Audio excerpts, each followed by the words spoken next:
Loyalista, si Anita Piting. Laguna, di ba? Uy, nakita na tayo sa Laguna. Magandang hapon po sa lahat ng mga Marcos Loyalist. Sa ang sulok man ng mundo ng mga OFW na Marcos Loyalist. Magandang hapon, magandang umaga, magandang gabi. Nauli ata hapon. Layo. Salamat sa pagkakaisa ng all Marcos Loyalist.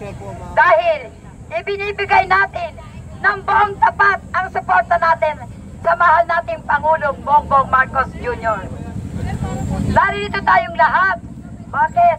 Dahil sa lahat ng binibigay na akusasyon sa ating Pangulo ay lahat yon ay walang mga katotohanan, mga fake news.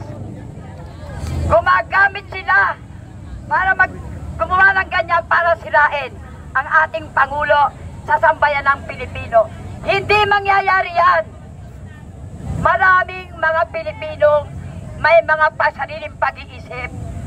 Dahil nung panahon ni Duterte, umupo siya bilang Pangulo, ginalang natin siya, nirespeto natin bilang tayo mga Marcos Loyalist. Ang nakakainis lang, ngayong Pangulo ang ating BBM. Bakit hindi niya irespeto? Bakit kung ano-ano sinasabi niya? Yung sinasabi niya bangag, sila yon, pamilya nila yon. Kaya ang dapat dito sa atin, papasukin ng ICC para arestuhin ang Duterte. Yun ang sa akin. Sa atin, mga Marcos Loyalist, Bongbong Marcos, ang tunay na maglilingkod sa sambayan ng Pilipino. Ang kailangan lang ng ating Pangulo, suporta nating mga Pilipino. Yes. Nasa atin ang lakas ng ating administrasyon. Yes. Sa pagkakaisa ng bawat sambayan ng Pilipino. Kung meron mga kumukontra, sana naman, tapusin niyo muna ang term. Pwede naman kayo lumaban ng presidente. Tapusin niyo ang term ng ating Pangulo. Pero ngayon, kung nagpaplanong babagsakin siya, nagkakamali kayo. Hindi kami papayag. BBM pa rin. BBM pa rin.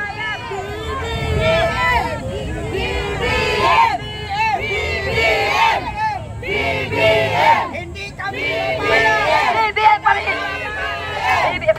BBM! BBM! BBM po tayo. Nasa harapan tayo ng Senado ngayon. Bakit tayo narito? Para may parating sa mga senador na nasa loob. Ang hilahin nating mga Marcos Loyalist, yung pagbabansag nila sa ating Pangulo.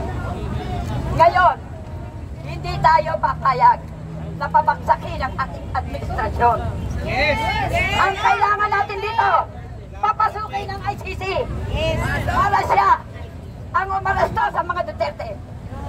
Dahil ang mga mali nilang palatang na bangag ang ating Pangulo, hindi ang bangag ang pamilya Duterte.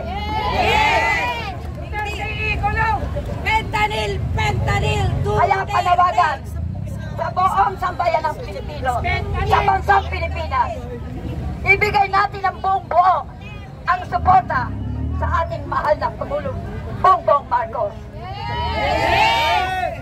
Bilang isang senior citizen, tumatayo ako at tinitindigan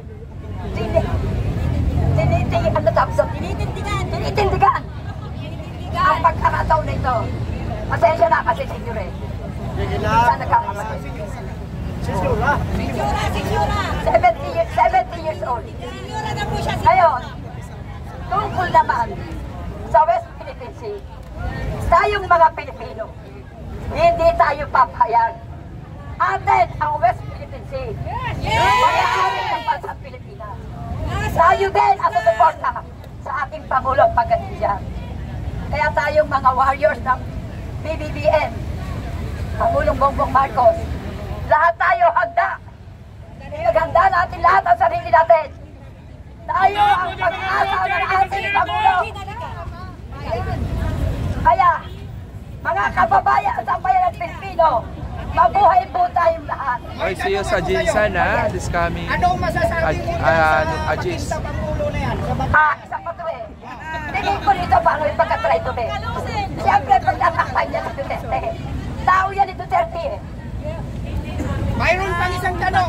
Oh. Ano masasabi mo rito? Sa kaso lang yan. Ay, adik yan eh. Ano nag-aaligan? O siya yung adik. Hindi si Pangulong Bongbong. Hindi, ay siyempre. Ayan, tingnan naman ang itsura. Sino naman itsura? Oh, yan. Oh. Ikaw para mo. Sino kayo na adik? Oh. Ay ba papayag? Siyempre hindi. At isabi lang parating ko sa lahat ng mga Pilipino, huwag kayong malabuan ang pag-iisip. Kailangan itanim nyo sa utak nyo lahat ng naririnig yung akusasyon sa ating Pangulo. Yan po ay walang katotohanan. Pwede ba natin isigaw mabuhay ang Pilipino? Abay, okay. Happy life lang, happy life. Ngayon, Mga first timers na rin. Oo, chill lang. Ganyan tayo, happy life tayo. Mga kababayan, mga all Marcos loyalists, at hindi Marcos loyalists, ang panawagan ko lamang sa inyong lahat. Tayo, tulungan natin ang administrasyon. Lalo na sa ating mga Pilipinong naghihirap. Tayo ang pag-asa, lalo na lahat din ng mga politiko na merong kurak, merong hindi. Dahil yung kinukurak niya kung maaari sa mga korupsyon, itulong niya sa mga mahihirap para gumanda ang ating bansa. At ang ating Pangulo, hindi niya kaya mag-isaya. Nasa atin ang pag-asa ng ating administrasyon. Yung kung wala tayong baril, wala tayong gagamiting dahas, ang gagamitin natin ay dasal. Hawak kamay. Magkaisa. Kaya, mabuhay ang bansa Pilipinas. Mabuhay! Mabuhay ang mga Pilipino. Mabuhay si Marcos. Mabuhay! Mabuhay si Fentanyl!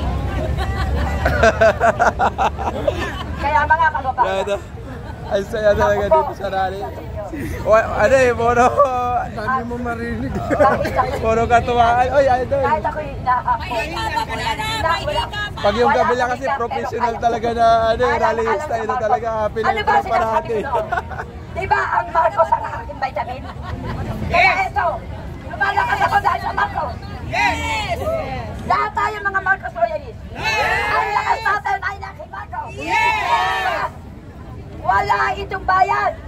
Pinauna ko, hindi kami bayaran. Yes! Hindi kami bayaran! Sariling sikap ko.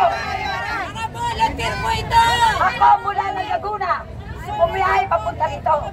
Hindi sinanay kasi mga kabay, nakita ko yung taga Laguna po talaga Hanggang siya. dito na lang ang iyang Doon ko siya nakilala. Magpapahinga muna, Lola. Si Mami Diaz! Asan si Mami Diaz? Mami Diaz! Susunod natin magsasalita. Mami Diaz! Si Mami Diaz! Ayun na! Ayun na! Ayun na! Magandang umaga po sa inyo, mga kalugalit na solid BBM. Magsasalita rin si Mami Diaz, yung pinakasikat na Ako po BBM. ay magsasalita. Hawakan niyo po. Ako na mag-hawakan. Go Kamangyan! Ako po ay nananawagan sa ating Pangulo. Hindi man nangyari sa akin, pero ramdam ko po sa mga taong namatayan. So, ang ating panawagan ay ipasok ang ICC dito sa Pilipinas para matulungan ang mga biktima na sa namatayan po ng mga pamilya. Ito po